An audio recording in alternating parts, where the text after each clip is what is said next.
Iran और America के हालिया बहरान पर अवामी गुफ्तगू में तस्वीरें छाई हुई हैं। धुंधली सैटेलाइट तस्वीर जिन पर लड़ाका तैयारों के खाके बने हैं, टिकटॉक क्लिप्स जिनमें टैंकर्स की लैंडिंग दिखाई गई है, और उर्दू या हिंदी में तबसरे की एक लड़ी जो व्हाट्सएप पर फैल गई है। उन क्लिप्स में कहानी बिल्कुल सीधी सादी लगती है। चीनी सैटेलाइट्स मुबैना तौर पर दिखाती हैं कि 18 अमेरिकी फ़िज़ाई टैंकर्स, 6 ई-3 सेंट्री एयरबॉर्न वार्निंग तैयारे, 4 ई-11 कम्युनिकेशन जहाज़ और एक सी-5 गैलेक्सी कार्गो जेट सऊदी अरब के प्रिंस सुल्तान एयरबेस पर कतार में खड़े हैं। एक अमेरिकी destroyer USS Winston S Churchill को आबनाए जिब्राल्टर अबूर करते हुए देखा जा सकता है, ताकि वो USS Gerald R Ford carrier strike group में शामिल हो सके, जिसे टेल अबीब के दिफा के लिए इसराइल की तरफ दौड़ता हुआ बयान किया जा रहा है।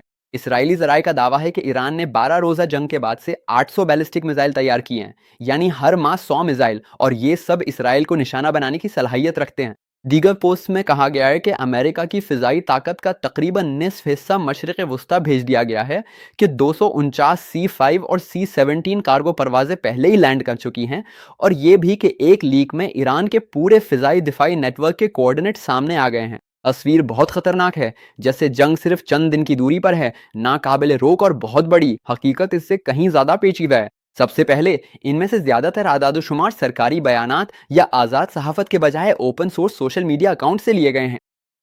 जब राइटर्स और सीएनएन ने अपनी तज्जिए के लिए हाई रेजोल्यूशन सैटेलाइट इमेजरी हासिल की, तो मंजर बिल्कुल मुख्तलिफ था। 2 फरवरी को प्रिंस सुल्तान एयरबेस पर सिर्फ एक C-5 गैलेक्सी और एक C-17 ट्रांसपोर्ट तैयारा नजर आ रहा था। द गार्डियन ने तस्दीक की कि 6 A-3 सेंट्री एवैक्स, जो अमेरिकी फिजाइया के बाकी मानदा बेड़े का तकरीबन 40% हैं, उन्हें अमेरिका और जापान से प्रिंस सुल्तान मुंतकिल किया गया, लेकिन वहां 4 E-11 कम्युनिकेशन तैयारों या 18 टैंकर्स के खड़े होने का कोई सबूत नहीं मिला। राइटर्स की चंद दिन पहले की उसी बेस की तस्वीर में 8 के C-135 टैंकर्स और 2 C-17 तैयारे वहां खड़े दिखाई दिए। बाद में ये टैंकर्स कतर के अल अदीद एयरबेस मुंतकिल कर दिए गए, जहां नई सैटेलाइट तस्वीर में 18 के C-135, 3 C-130, 7 C-17 और एक RC-135 रैकी तैयारा दिखाई दिया। ये फौजी जमा होना एक अहम पेशरफ्त है। ये इस बात का इशारा है कि अमेरिका तवील फिजाई कार्रवाइयों के लिए तैयार है, लेकिन ये इस वायरल दावे से कहीं कम है कि अमेरिकी बेड़े का आधा हिस्सा वहां पहुंच चुका है। इसी तरह प्रिंस सुल्तान एयरबेस पर 18 फिजाई रिफ्यूलर्स की मौजूदगी का दावा एक खामोश लॉजिस्टिक हकीकत को पसमंजर में डाल देता है। अमरीकी फिजाइया और बहरिया ने अपने टैंकर्स पूरे खत्ते में फैला दिए हैं, जिनमें उर्दन के मुआफिक सालती एयरबेस और यूरोप के अड्डे भी शामिल हैं, ताकि मुमकिन हंगामी सूरत हाल में मदद फराहम की जा सके। राइटर्स ने मुशाहिदा किया कि मुवाफिक एयरबेस पर 17 F-15 E strike eagles, 8 A-10 thunderbolt attack तैयारे, 4 C-130 ट्रांसपोर्ट तैयारे और 4 हेलीकॉप्टर मौजूद थे, जबकि एक अलग रैंप पर 1 C-17, 1 C-130 और 4 E-18 जी ग्राउलर इलेक्ट्रॉनिक वॉरफेयर जेट्स खड़े थे। CNN और AOL के एविएशन तज्जिए में मजीद बताया गया कि 18 F-35 स्टेल्थ फाइटर्स भी इसी बेस पर तैनात किए गए हैं, और कम अज़ कम 4 E-3 AWA council of states और 2 E-11B air conditioning and communications तैयारे थिएटर में ऑपरेट कर रहे हैं। उन तस्दीक शुदा आदाद शुमार और सनसनीखेज दावों के दरमियान फ़र्क मामूली नहीं है। जब हमें मालूम होता है कि वहाँ 18 के बजाय 8 टैंकर्स, 10 के बजाय 6 AWA काउंसिल ऑफ स्टेट्स और 4 के बजाय 2 E-11 मौजूद हैं, तो हमें फोर्स के हजम का ज़्यादा वाज़े अंदाज़ा होता है। ये बड़ी और बढ़ती हुई है, लेकिन ये अमेरिकी फ़िज़ाई ताकत का निस्फ नहीं है। कुछ ओपन सोर्स गुफ्तगू में मुख्तलिफ एयरफील्ड्स को आपस में गड़मड़ कर दिया गया, या तस्वीर में दिखाई गई चीज़ों को गलत समझा गया। मिसाल के तौर पे कई पोस्ट्स में दावा किया गया कि चीनी सैटेलाइट्स ने कतर के अल अदीद बेस से उर्दन और यूनान तक बड़े खुफिया सामान की तरसील का इंकशाफ किया है। एक बार फिर ये गलतफहमी मालूम होती है। राइटर्स के तज्जिए के मुताबिक कमर्शियल सैटेलाइट इमेजरी से पता चला कि अल अलीद बेस ने अपने पेट्रियट सतह से फिजा में मार करने वाले मिसाइल सिस्टम्स को मोबाइल ट्रक लॉन्चर्स में मुंतकिल कर दिया है, और उन्हें बेस के इर्द गिर्द दोबारा तैनात किया है। इस दोबारा तैनाती से बैलिस्टिक मिसाइलों या ड्रोन्स के हमले के खतरे में कमी आती है, और अमले को तेजी से दोबारा तैनात होने की सहूलत मिलती है। इसमें बेस से सामान की तरसील दिखाई नहीं गई, बल्कि ज्यादा मजबूत दिफाई पोजीशन इख्तियार करने का अमल दिखाया गया है। जब ट्रकों और क्रेनों की तस्वीर को मुंतकिल शुदा सामान के तौर पर लेबल किया गया, तो असल सियाक को सबाक हो गया। ये ट्रक इसी अहाते के अंदर दिफाई बैटरियों की दोबारा तैनाती का हिस्सा थे। इसी तरह की एहतियात बैलिस्टिक मिसाइलों की तैयारी से मुतालिक दामों पर भी लागू होती है। इसराइली मीडिया की ये रिपोर्ट्स कि ईरान ने जंग खत्म होने के बाद 2 महीने में 800 बैलिस्टिक मिसाइल तैयार किए हैं, आज़ाद ज़राए से तस्दीक शुदा नहीं है। جو بات ہمیں معلوم ہے وہ یہ ہے کہ رائٹرز کے حوالے سے فائنینشل ٹائمز کی ایک رپورٹ کے مطابق ایران نے دسمبر میں روس کے ساتھ 500 ملین یورو کا اسلحہ معاہدہ کیا ہے، جس کے تحت وہ 500 وربا کندھے پر داغے جانے والے فضائی دفاعی نظام اور 2500 میزائل خریدے گا، جن کی ترسیل 2027 سے 2029 کے درمیان متوقع ہے۔ یہ لین دین ظاہر کرتا ہے کہ ایران صرف مزید بیلسٹک میزائل بنانے کے بجائے اپنے فضائی دفاع کو مضبوط کرنا چاہتا ہے۔ روسی اور ایرانی حکام نے خلیج عمان اور بحر ہند میں مشترکہ بحری مشقوں کا بھی اعلان کیا ہے، لیکن ایک بار پھر تاریخیں اور تفصیلات اہمیت رکھتی ہیں۔ کورویٹ اسٹوئکی فروری کے اوائل میں بندر عباس پہنچی، جہاں اس نے میرین سیکیورٹی بیلٹ 2026 کے نام سے مشقوں میں حصہ لیا، جو ایک سالانہ ایونٹ ہے جس کا مقصد تعاون کو بہتر بنانا ہے۔ یہ یکجہتی کا مظاہرہ اور واشنگٹن کے لیے ایک پیغام ہے کہ روس موجود رہے گا، لیکن یہ کسی خفیہ جنگی منصوبے کا ثبوت نہیں ہے۔ غلط رپورٹنگ کی ایک اور مثال U S S Winston S Churchill سے متعلق ہے۔ وائرل پوسٹس میں اس تباہ کن جہاز کو یوں دکھایا گیا ہے جیسے وہ اسرائیل کے دفاع کے لیے جیرالڈ آر فورڈ کے ساتھ ملنے کے لیے بحیرہ روم کی طرف دوڑ رہا ہو۔ حقیقی ٹائم لائن زیادہ معمولی ہے لیکن پھر بھی اہم ہے۔ گلف نیوز نے تصدیق کی ہے کہ فورڈ کیریئر سٹرائک گروپ، جس میں U S S Winston S Churchill, U S S مہان اور یو ایس ایس بینبرج شامل ہیں، 17 فروری کو آبنائے جبرالٹر عبور کر کے بحیرہ روم میں داخل ہوا۔ یہ اقدام تقریباً 12 فروری کو حکم دیا گیا تھا اور یہ امریکی 5ویں بحری بیڑے کے دائرہ کار میں منصوبہ بند دوبارہ تعیناتی کا حصہ ہے۔ گلف نیوز کے حوالے سے تجزیہ کاروں نے کہا کہ اسٹرائک گروپ چند دنوں میں آپریشن شروع کرنے کی پوزیشن میں پہنچ سکتا ہے۔ ایک تصویر کے کیپشن میں تباہ کن جہاز کو فورڈ گروپ کا حصہ قرار دیا گیا، جس سے ظاہر ہوتا ہے کہ یہ واقعی کیریئر کے لیے اضافی فضائی دفاع فراہم کرے گا، لیکن یہ کوئی آخری لمحے کی ہنگامی کوشش نہیں ہے۔ یہ اس دوبارہ تعیناتی کے فیصلے کا تسلسل ہے جو حالیہ افواہوں کے پھیلنے سے پہلے کیا گیا تھا۔ زمینی سطح پر لاجسٹک سرگرمی واقعی میں تیز ہو گئی ہے۔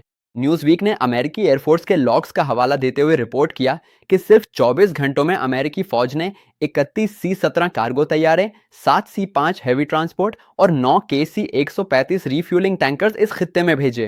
یہ سرگرمی 2003 میں عراق پر حملے سے پہلے والی سرگرمی سے بھی زیادہ بڑی ہے۔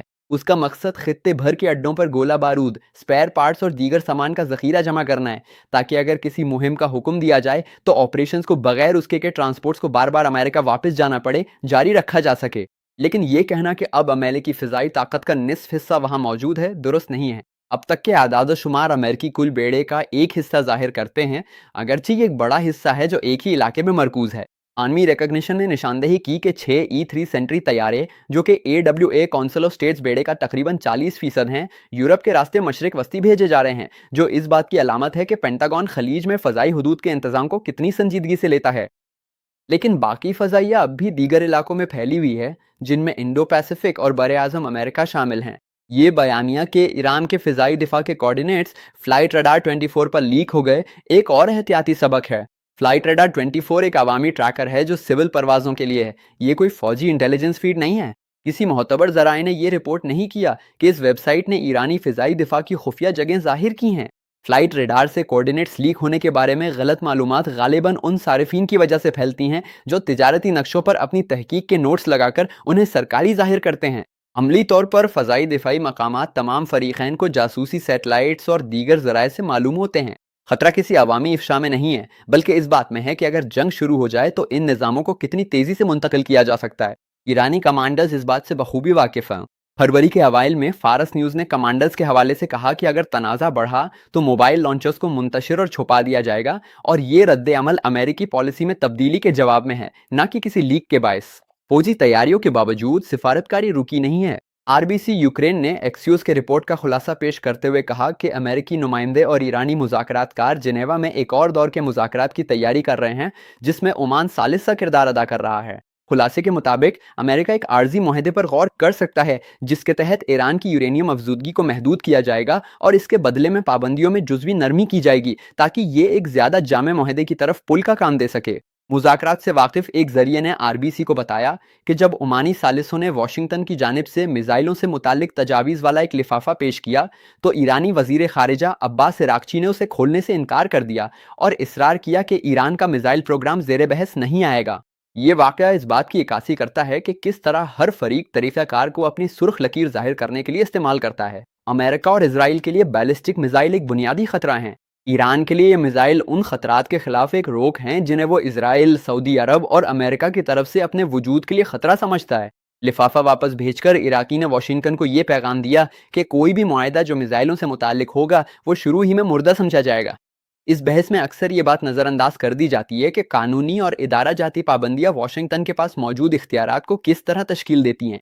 22 फरवरी को अमेरिकी सुप्रीम कोर्ट ने सदर ट्रंप की हंगामी माशी इख्तियारात इस्तेमाल करते हुए वसी तर टैरिफ आयद करने की कोशिश को मुस्तरद कर दिया।